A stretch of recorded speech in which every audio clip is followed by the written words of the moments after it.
दोस्तों, जैसा कि आप सभी को मालूम है कि रमजान का महीना चल रहा है और आने वाली 14 तारीख को यानी कि 14 मार्च 2025 को रमजान शरीफ का दूसरा जुम्मा है। लेकिन इसके साथ ही 14 मार्च को हिंदुओं का एक बड़ा त्योहार होली भी है। बस इसी बात को देखते हुए उत्तर प्रदेश के मुख्यमंत्री योगी आदित्यनाथ का एक बहुत बड़ा बयान सामने आया है और साथ ही इस दिन को लेकर यानी कि जुम्मा और होली के दिन को लेकर उत्तर प्रदेश के मुख्यमंत्री योगी आदित्यनाथ ने अपने 3 खास नए नियम बनाए हैं, जिनके बारे में जानना हर मुसलमान के लिए बहुत जरूरी है। आज के इस वीडियो में हम आपको योगी आदित्यनाथ के इन्हीं 3 खास नए नियमों के बारे में बताने वाले हैं और आपको बताने वाले हैं कि 14 मार्च को लेकर उत्तर प्रदेश के मुख्यमंत्री योगी आदित्यनाथ ने क्या बड़ा बयान दिया है। जानकर यकीनन आपके रोंगटे खड़े हो जाएंगे। इसलिए आज का यह वीडियो आप सभी के लिए बहुत खास है। आप इसको आखिर तक जरूर देखें और आप सबसे यह गुजारिश है, आप इस वीडियो को लाइक करें या ना करें, मगर मेहरबानी करके इसे शेयर जरूर कर दें ताकि और भी लोगों के पास में यह वीडियो पहुंच जाए। तो चलिए दोस्तों, शुरू करते हैं। दोस्तों, जैसा कि आप सभी को मालूम होगा कि 14 मार्च 2025 के दिन रमजान शरीफ का दूसरा जुम्मा है और इसी दिन हिंदुओं का एक बड़ा त्योहार होली भी है।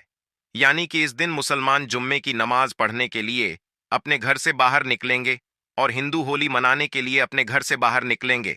और आपको मालूम है कि होली का त्योहार रंगों का त्योहार है। इस दिन एक दूसरे पर रंग डाला जाता है और होली खेली जाती है। बस इसी बात को देखते हुए योगी सरकार के बड़े बड़े मंत्री गलत बयानबाजी करने में लगे हुए हैं। कोई कह रहा है कि इस दिन मुसलमानों को हिजाब पहनकर घर से बाहर निकलना चाहिए ताकि वह अपने आप को रंगों से बचा सके। तो कोई कह रहा है इस दिन अगर मुसलमान अपने घर से ही ना निकले तो बहुत अच्छा है। वहीं पर उत्तर प्रदेश के मुख्यमंत्री योगी आदित्यनाथ का कहना है कि इस दिन मुसलमान जुम्मे की नमाज 2 घंटे लेट पड़े, क्योंकि इस दिन हमारा त्योहार होली है जिसको हम बड़ी धूमधाम के साथ मनाएंगे। और यही नहीं, इसके साथ ही योगी आदित्यनाथ ने 14 मार्च को लेकर अपने 3 खास नए नियम भी बनाए हैं, जिनको लेकर अपने आला अधिकारियों से कहा है कि वह 14 मार्च के दिन इन 3 नियमों का शक्ति के साथ में पालन करवाए और अगर कोई इन नियमों की पालन नहीं करता है तो उन पर कड़ी से कड़ी कार्यवाही की जाए। नंबर 1, भीड़ इकट्ठा ना होने पाए। दोस्तों, योगी सरकार ने अपने आला अधिकारियों को पहला सख्त निर्देश तो यह दिया है कि 14 मार्च के दिन रमजान का जुमा और होली एक साथ है, इसलिए इस दिन कोई भी सड़कों पर भीड़ इकट्ठा ना करने पाए, क्योंकि 14 मार्च के दिन हिंदुओं का एक बड़ा त्योहार होली है जो साल में सिर्फ एक बार आता है, जबकि मुसलमानों का जुम्मा महीने में 4 बार आता है। इस तरह से होली का त्योहार हिंदुओं का एक बहुत बड़ा त्योहार है। इसके लिए योगी सरकार ने अपने आला अधिकारियों को सख्त निर्देश दिया है कि 14 मार्च के दिन होली 11 बजे तक नहीं बल्कि पूरे दिन खेली जाएगी। बस आप 14 मार्च के दिन इस बात का ध्यान रखें। इस दिन कोई भी सड़कों पर भीड़ इकट्ठा ना करने पाए। ऐसा इसलिए क्योंकि हाल ही के दिनों में ऐसा देखा गया है कि हमारे देश भारत में कुछ ऐसे असामाजिक तत्व हो चुके हैं जो इस बात का फायदा उठाकर भीड़ में जाकर खड़े हो जाती हैं और फिर सांप्रदायिक माहौल खराब करने की कोशिश करती हैं। इसलिए योगी सरकार ने 14 मार्च को लेकर अपने आला अधिकारियों को सख्त निर्देश दिए हैं कि वह संवेदनशील इलाकों में मॉनिटरिंग करना शुरू कर दे और माहौल खराब करने वालों को किसी भी हाल में बख्शा न जाए। यानी कि जो लोग माहौल खराब करने की कोशिश करती हैं उन पर कड़ी से कड़ी कार्यवाही की जाए। हम आपको बता दें कि योगी सरकार का यह फरमान सुनकर पुलिस अलर्ट हो चुकी है और जगह जगह पर निगरानी करनी शुरू कर दी है ताकि पूरे देश में होली का त्योहार और रमजान शरीफ का जुम्मा शांति और भाईचारे के साथ में मने।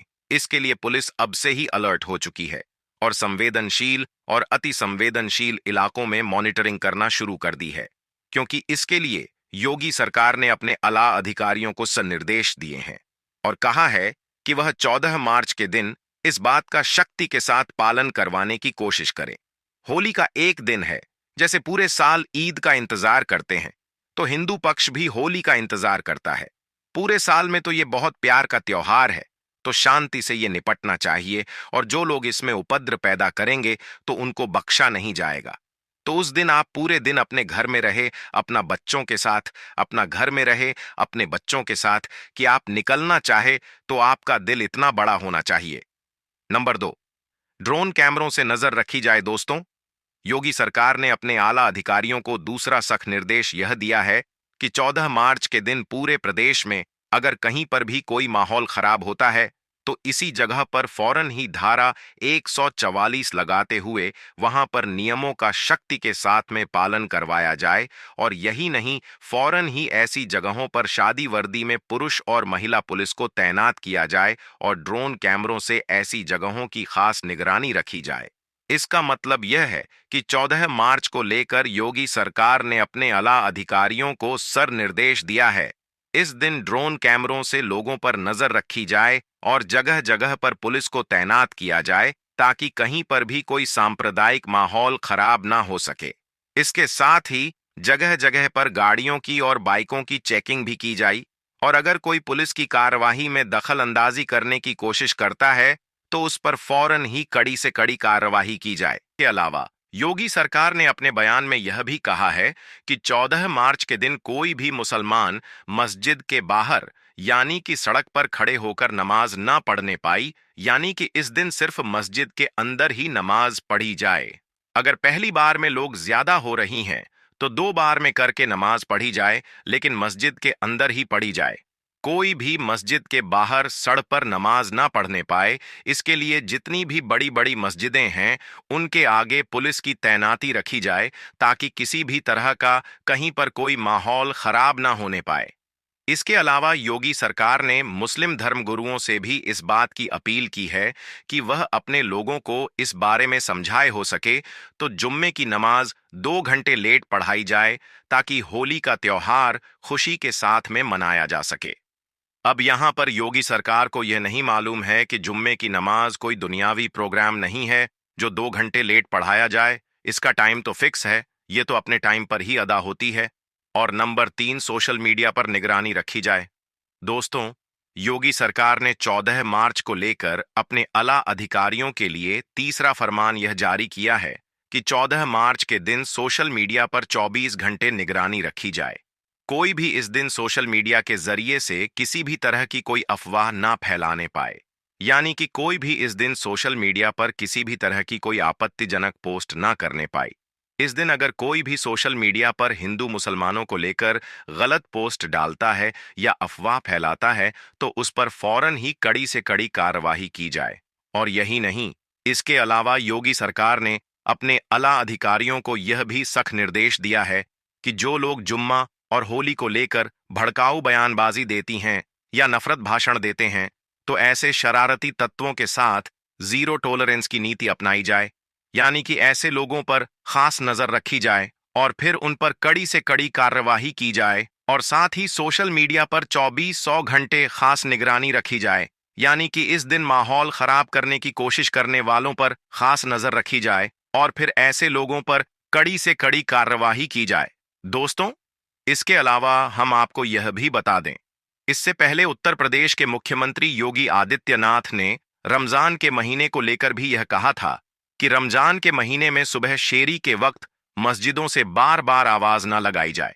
इसके लिए योगी आदित्यनाथ ने अपने आला अधिकारियों को निर्देश दिया था कि जितने भी मस्जिदों के ऊपर लाउड स्पीकर लगे हुए हैं उन सब की आवाज को धीमा करवाया जाए, यानी कि रमजान के महीने में किसी भी मस्जिद से लाउड स्पीकर से जोर जोर से ना बोला जाए। खास तौर पर सुबह शेरी की वक्त बेवजह शोर शराबा न किया जाए। इसके अलावा उत्तर प्रदेश के मुख्यमंत्री योगी आदित्यनाथ ने मुस्लिम धर्म गुरुओं से अपने लोगों को समझाने की अपील भी की थी, जिसके बाद मौलाना रशीद फिरंगी ने मुसलमानों से अपील भी की कि वह सुबह शेरी के वक्त बेवजह शोर शराबा न करें ताकि आपके पड़ोसियों और मोहल्ले वालों को किसी भी तरह की कोई परेशानी ना हो। मतलब के मौलाना रशीद फिरंगी ने मुसलमानों से अपील की कि वो सुबह शेरी के वक्त बार बार माइक में ऐलान न करें। दोस्तों, याद रखिए, रमजान का महीना रहमतों और बरकतों वाला महीना है, इसलिए आप इस पाक महीने में अल्लाह ताला की खूब इबादत करें और नेक और अच्छे अच्छे काम करें और आने वाली 14 तारीख को मस्जिदों में जाकर जुम्मे की नमाज अदा करें और अल्लाह से अमन और भाईचारे के लिए दुआ करें। लेकिन इसके साथ ही आप इस दिन कोई भी ऐसा वैसा काम ना करें जिसकी वजह से आपको या फिर आपकी कौम को किसी भी तरह की कोई मुसीबत का सामना करना पड़े, आपके सामने कोई परेशानी आन पड़े। इसलिए आप इस दिन कोई भी गलत काम ना करें और ना ही किसी से कोई छेड़खानी करने की कोशिश करें। और साथ ही आप इन 3 नियमों का शक्ति के साथ में पालन भी करें। अल्लाह ताला से दुआ है कि अल्लाह पाक हमारे देश भारत में अमन चैन और भाईचारा कायम करें और हम सबको आपस में भाईचारे के साथ जिंदगी गुजारने की तौफीक अता करें और आने वाली 14 तारीख को हम सबको बुरे लोगों से महफूज रखें। आमीन अल्लाहुम्मा आमीन। एक बार आप भी कमेंट बॉक्स में आमीन जरूर लिख दें। आपका वीडियो देखने के लिए बहुत बहुत शुक्रिया।